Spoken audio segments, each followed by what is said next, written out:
Good morning, everyone.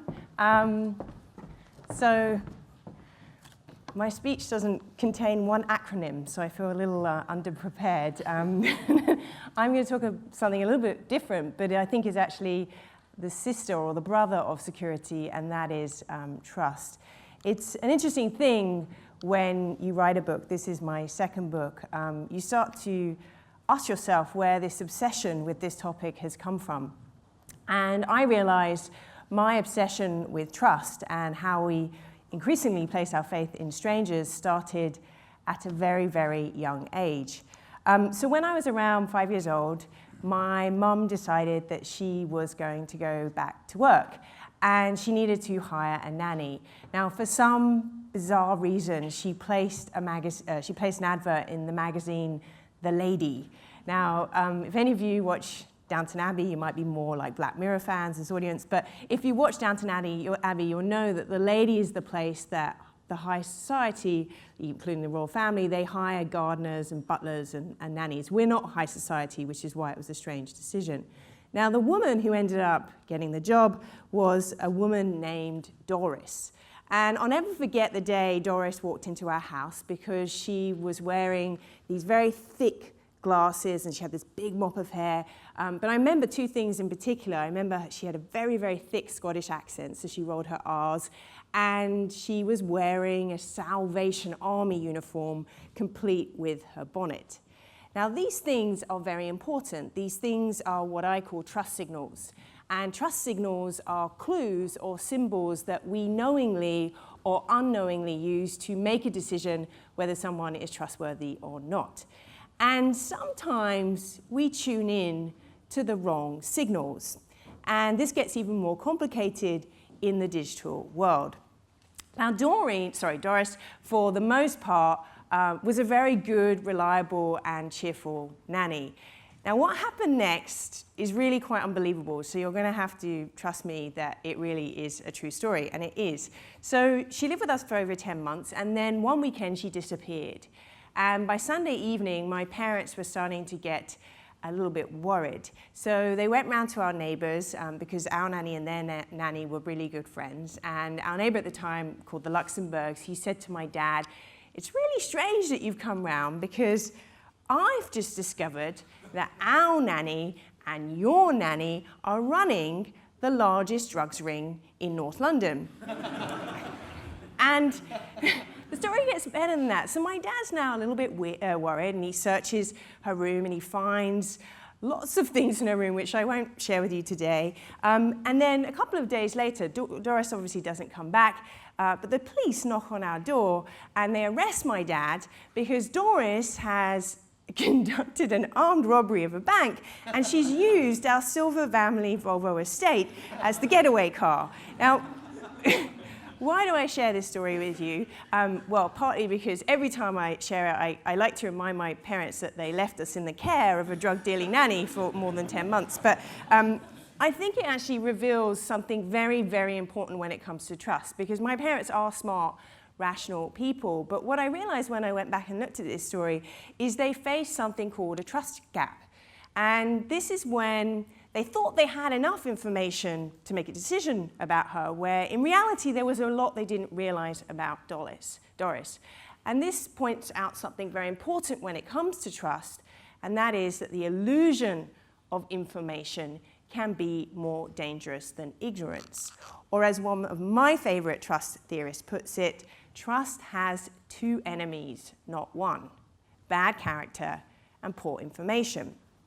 So what I started to wonder a few years ago was, how could technology actually help address these problems? Could it actually address the problems of bad character and poor information? And the question that I started to research was, how can technology make us smarter about who we trust? Or on the flip side of that, is technology encouraging us to place our trust in the wrong people and the wrong places? Now, the reason why I think this question is so critical is for two reasons. The first is that our need for online trust has increased dramatically over the past 15 years or so. So if you think of sort of the first wave of the internet, it was very much transactional. Now, when I'm shopping for, I don't know, cat shoes or cucumbers online, the arm's distance nature of these transactions, it makes them relatively safe.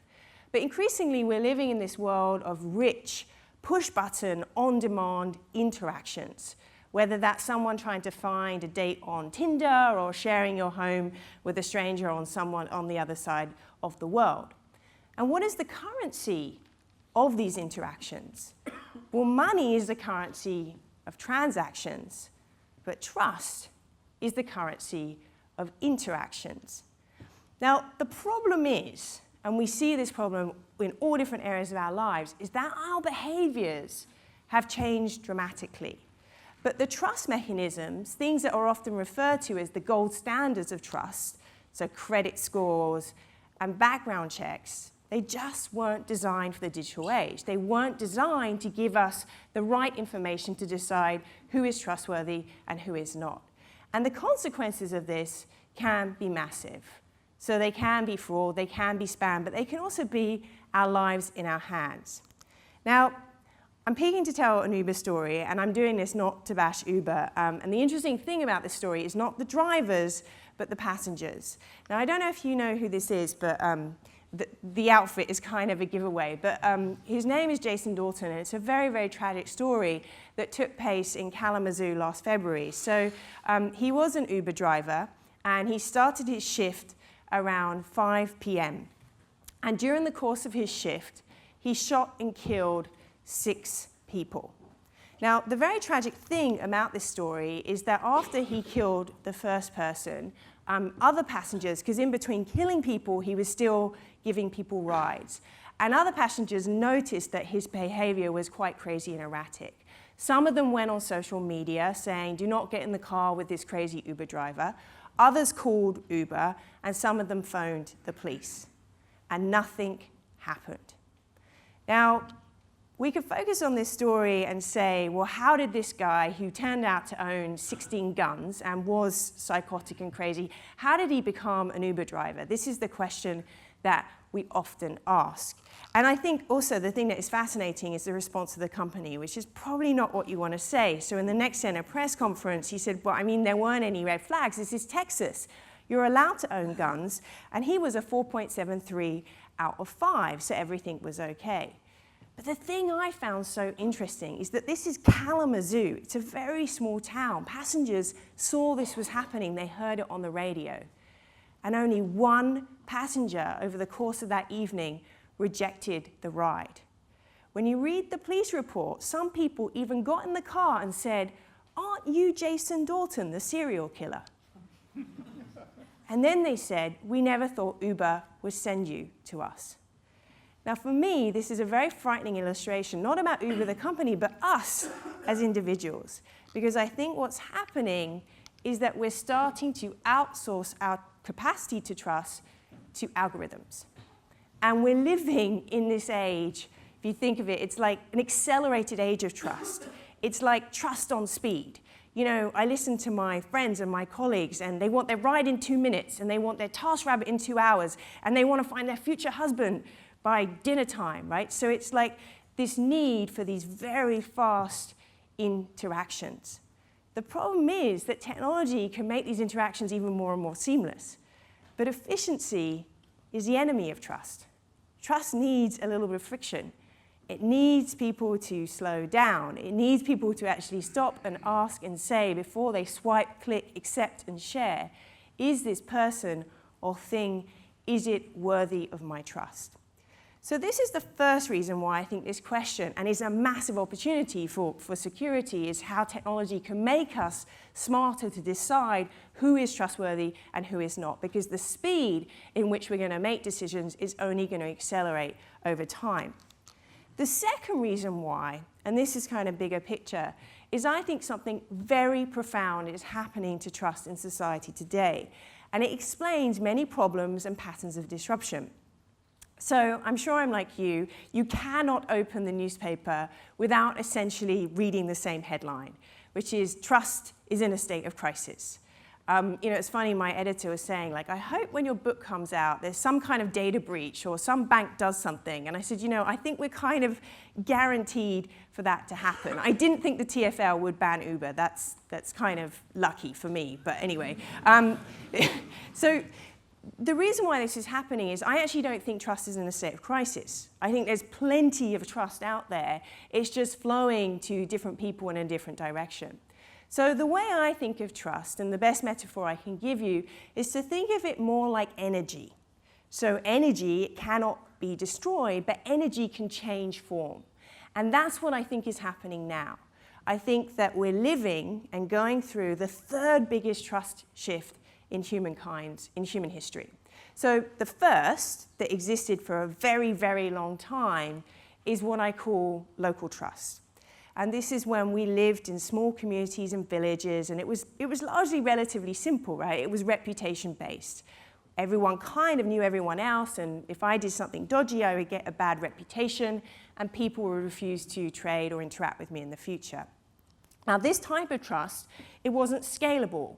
So when people started moving to large cities, when we went through the Industrial Revolution, we rightfully invented institutional trust. We invented things like corporate brands. We invented many, many forms of trusted intermediaries, whether that's insurance brokers or real estate agents. We invented institutional trust mechanisms, such as insurance and other forms of risk mitigation. The problem is that this type of trust was not designed for the digital age. And in so many areas of our lives, we're seeing that this type of trust is blowing up. And I think what's happening is we're moving into this age very, very quickly of what I call distributed trust, where trust no longer flows upwards to referees and regulators, to authorities, where trust is no longer centralized and closed and opaque and can be carefully controlled. Now trust is flowing through these networks, through these systems, through these platforms, through these marketplaces. And the consequences of this, both good and bad, cannot be underestimated. Because one of the challenges I see is that this turns the rules upside down of the way trust can be built, the way it's managed, and the way it's destroyed. So one of the things I wanted to understand was, okay, if the rules of trust are changing, is there a common pattern? And the good news is there is. So from looking at hundreds of networks and marketplaces, what I've seen is that trust works in 3 levels. And this is kind of like a trust stack, if you like. So if you just think of an example, it could be Bitcoin, it could be Airbnb, but basically there's 3 levels going on. So the first level is you have to trust the idea. You have to trust that this idea is not necessarily safe, but there's an incentive to try, that there's something in it for me.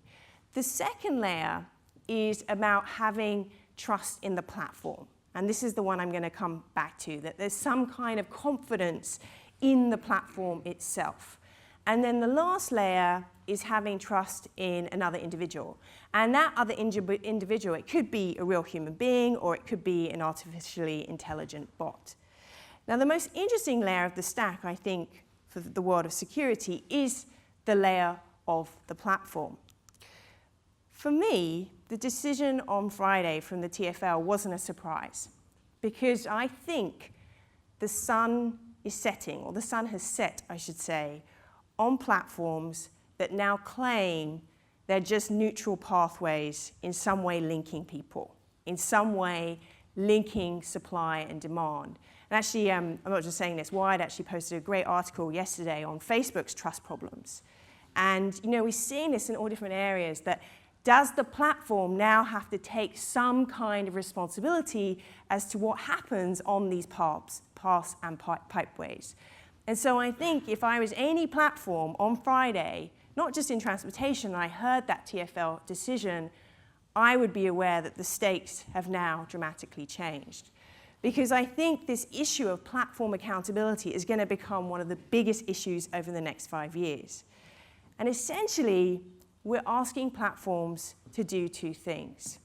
The first is to be proactive, to reduce the risk of bad things happening. Now, I'm very lucky in my work. I get to speak to many entrepreneurs and really see inside of their businesses. And the one thing they talk about is they're like, you know what, everyone's sort of given us payment options, and there's lots out there now around identity verification, but there's very few options in helping us figure out people's intentions, figuring out how people might behave, reducing the ways that bad actors can hide on the internet. So this proactive space is a massive opportunity. And then the second, which is a really thorny issue, is responsive or reactive, being responsible when things go wrong. Now, the good news is that many platforms are starting to get this right. So one of the questions I started to think about was, would my parents make the same mistake today? Would they hire Doris, the drug-dealing nanny, in the digital age? And so I started to speak to a lot of these babysitting and nanny-sitting platforms and apps. There's quite a few of them emerging. And what was really interesting to me, this is Urban Sitter. And the thing that really stuck in my mind is that it's not one solution they have, they're using a combination of things. And they admit that they haven't got it exactly right. So things like Checker, things like Evident, things like Truly, that are trying to assess, did this person really have a level 5 childcare diploma? Do they have a clean driving license? Are they rude? Are they someone that could potentially harm kids? And the amazing stat that stuck on my mind is that 75% of applicants do not make the platform. So only 25% of applicants even make the cut. And the amazing thing to me is that Doris would have been rejected, because my parents would have known that she didn't belong to the Salvation Army. They would have known that she had a checkered criminal history. So at the end of the day, and this is something I feel really strongly about, we are very quick as individuals to point our fingers at the companies, to point our fingers at institutions and say, they are the ones that are responsible. But the onus really is on us. Trust is a human process. And on one side, technology accelerates this process, and it can encourage us to place our trust in the wrong places. But on the other side, when we get it right, it can provide us with the right kind of information to make us smarter than ever. And that should mean that all of you never hire a drug-dealing nanny. Thank you very much.